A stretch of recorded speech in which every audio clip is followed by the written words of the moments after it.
Okay, we've all been there, right? A friend, a family member, they come to you and ask for a loan, and suddenly your heart and your head are in a total battle. It's got to be one of the most awkward financial situations there is. Well, today we're going to dig into some ancient wisdom that might just save your money and maybe even your relationships. You ever wonder about this? It's a crazy phenomenon. Someone wins a massive lottery jackpot or gets a huge payout, and then, boom, just a few years later, they're completely broke. And it's not always about buying a bunch of sports cars. See, the second you have a sudden pile of cash, everyone you've ever met suddenly has a can't-miss business idea. And that, right there, is the exact problem we're going to tackle. To get to the bottom of this, we're going to travel way back in time to ancient Babylon. And we're going to meet a guy named Rodan. He's a master spear maker, literally the best in the kingdom. And he's just stumbled into a problem that feels, well, surprisingly modern.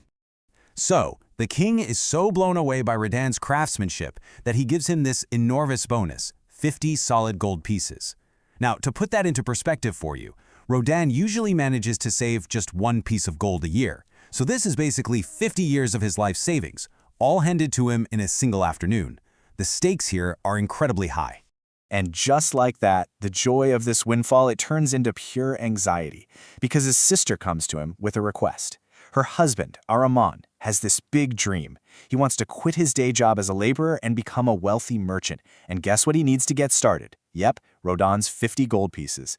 Now, Rodan loves his sister, he really does, but his gut is just screaming that Araman, who has absolutely zero experience, is a terrible, terrible investment. He's completely torn.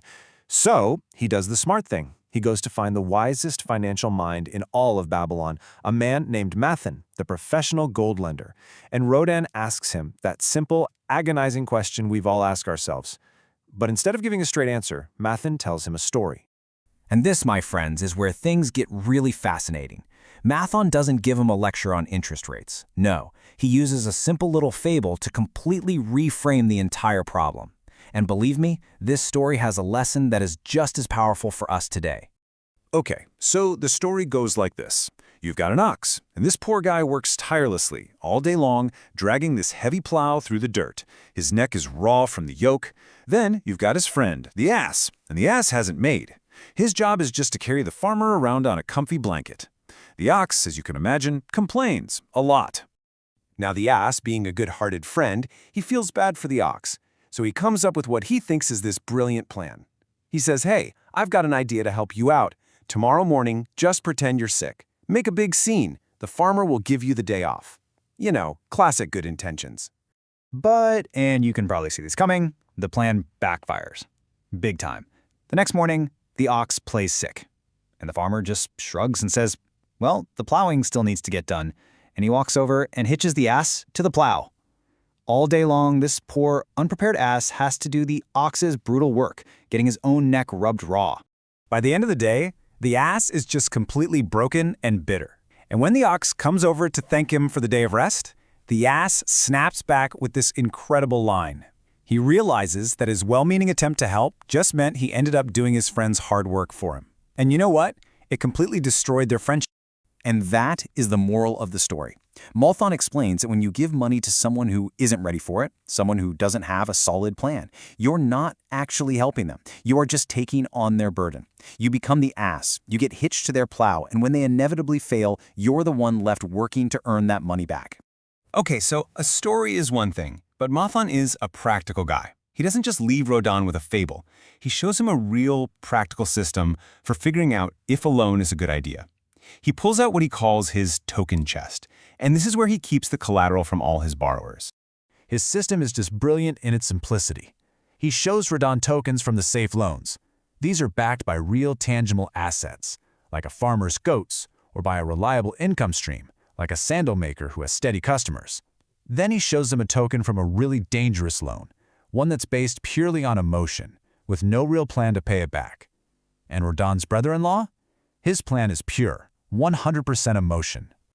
So let's just boil this all down. From that simple parable and the token chest, we get 3 timeless rules. Number 1, always protect your capital. Number 2, don't lend money to an incompetent plan. You're not helping them, you're actually hurting them by validating a bad idea. And number 3, the big one, don't be the ass. This all sounds great, right? But now we get to the really hard part. How do you actually say no to someone you love without blowing up your family? Well, Mathen, being the genius he is, provides the perfect solution for that too. He gives Rodan this exact script to use. Now think about how brilliant this is. It's not a personal no. It doesn't say, I don't trust you, or I think your idea is stupid. It says, I am willing to lend you my life savings, but only if your plan can pass a basic test of competence from an expert.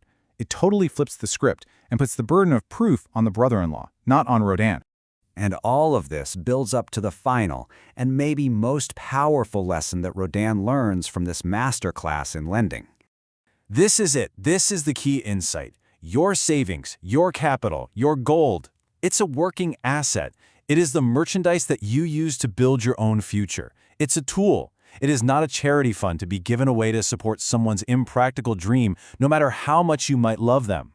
So whether you're that lottery winner with a line of people at your door, or you're just Rodan with his 50 gold pieces, the question is exactly the same. The next time someone you care about asks you for money, think back to that ox and that ass. Are you really helping them build something real, or are you just volunteering to get hitched to their plow?